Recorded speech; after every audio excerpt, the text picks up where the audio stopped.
Ooh, should we talk about the bikes? I think we should talk about the bikes a little bit. Because it's a very exciting time right now where Fazari is now ARI, and we have a new downhill bike that I don't know if many of you guys have seen. Do you know when that kind of comes out? Towards the end of this year, middle of summer? Yeah, late summer. Late summer. The downhill bike, and it's called the Superior Peak. Yes, that's really cool. Kailey has a downhill bike today. And then Nik has his enduro bike, the La Sal, and we should check that out a little bit.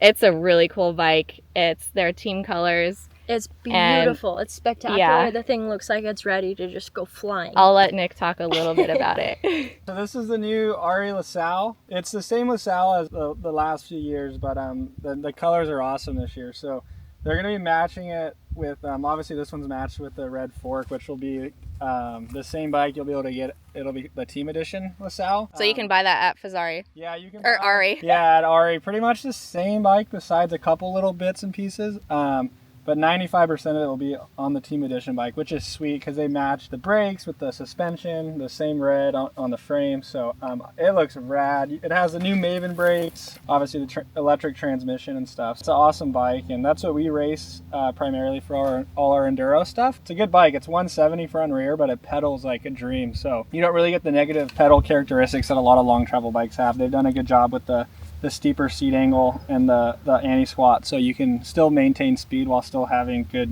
a lot of travel for the way down. So that's super important for enduro, right? Yeah, it's literally the best of both. I agree, that bike pedals very well. Yeah, it does. Honestly, like when I tell people when they ride it for the first time, I'm like, if I didn't tell you what travel it was on the climb, you'd probably guess it was a 140, and the way down you'd be like, it's a 170. It's good. It does everything well. I think it looks really sweet, and I'm excited to see you rip on this thing and win. Thank you. This looks really good in the sun. It's got the metallic candy looking red.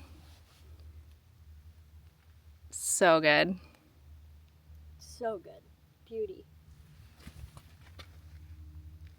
Come over here to the big rig. Downhill bikes, they call big bikes in the mountain bike world. For a reason, the monster trucks. The ones that can go over anything. This thing looks so awesome. So this is a prototype? Yes, so we're currently working on this version of the bike. We've tooled around with a couple rear ends, and this rear end that we have on here now is a little bit longer than the original one. It's got a brace on it, so it's stiff in a really good way. We're working on a couple ins and outs of the bike just to try to make it track really well and smooth and just be able to go fast in a straight line and just be efficient. The bike is working amazing. It's everything we could ever ask for. Right off the bat, it felt super good.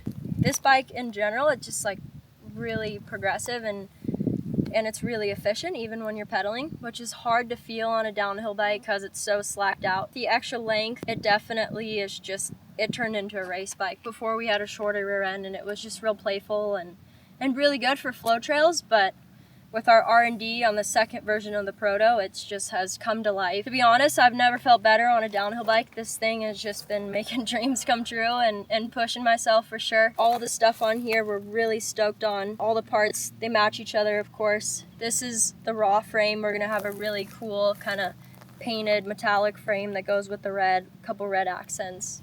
Cool. It will say ARI. Yeah. We've got the old We're in the school logo on transition. here. We're good. The bottom says ARI. We're getting there. Custom. That's secretive, so when we're out and about, no one can see. The bike's ripping. I have it set up as a 27.5 in the rear and 29 in the front, so it's a mullet. And I think they're going to be selling it as a mullet. I prefer mullets personally. Like I said, I'm a little rider, and that just allows me to just kind of throw the bike around a little bit more, corner it a lot easier, just because we don't have a huge wheel in the back to kind of try to turn around corners when they're tight. I can definitely slot this in through rocks and everything more, and then the 29 up front to monster truck and kind of guide the way. So How tall are you? I am 5'5". Okay. How tall are you, Nik? I'm 5'10". Do you run the mullet too? I run the mullet on the downhill, yeah. Because on downhill tracks, you're not really worried about being like as efficient as possible. On enduro, you kind of want the full 29 to carry a little bit more speed, but on downhill, it's so flat out and all out that you really just want to have the traction and corner well. So the mullet really opens up the corners and just makes it to where your weight's positioned a little better for turning. So the downhill bike has 2 flip chips. It's got one on the back of the link just behind the shocks on that pivot, and then it's got one just in front of the axle kind of on that pivot. They all kind of adjust similar things, but the one on the back changes your chainstay length, and then it also obviously if you're changing wheel sizes, you want to flip that one too, to the short or the long.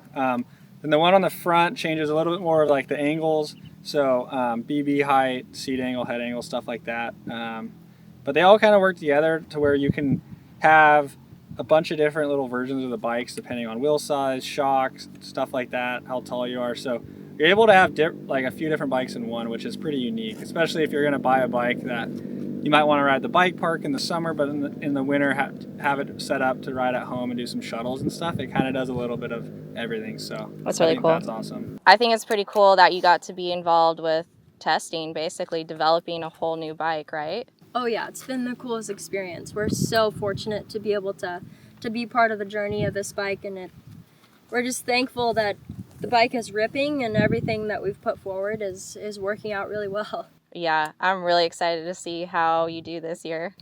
Thank you. Yeah. And maybe I'll go to Tamarack and watch you guys, right? Yeah, You'll race Tamarack? Really cool. You can make another video. Yeah. He'll do his enduro, and then we'll do a full 9. Yeah, that'd be really cool. And I'll have to go fishing. Fish a lot there. You'll do enduro too. No. To be determined. Oh, we'll boy. see. That was great, guys. Thank you for showing me your bikes. Thanks for watching.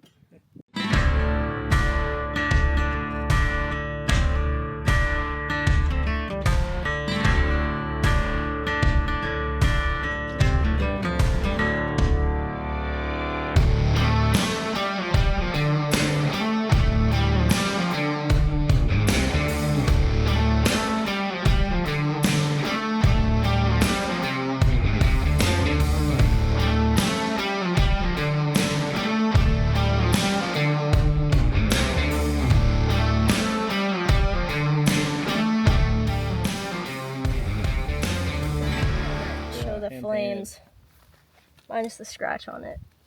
The K-Dog in the back. That's really cool. You hand-did this with a paint pen. Yes. Looks really good. Nothing's ever been blank. Since a kid, it's always had to have something that has my little artistic print on it. Yeah, that's really cool. As a kid, my mom would get bummed because I would like spray paint the wheels on my RC cars, or like paint the spoke nipples on my BMX bikes, and like the littlest things, but it was like, it never was stock. It was always something that I had to touch and make custom, but that's awesome. It matches your jersey too. Yeah, it looks good.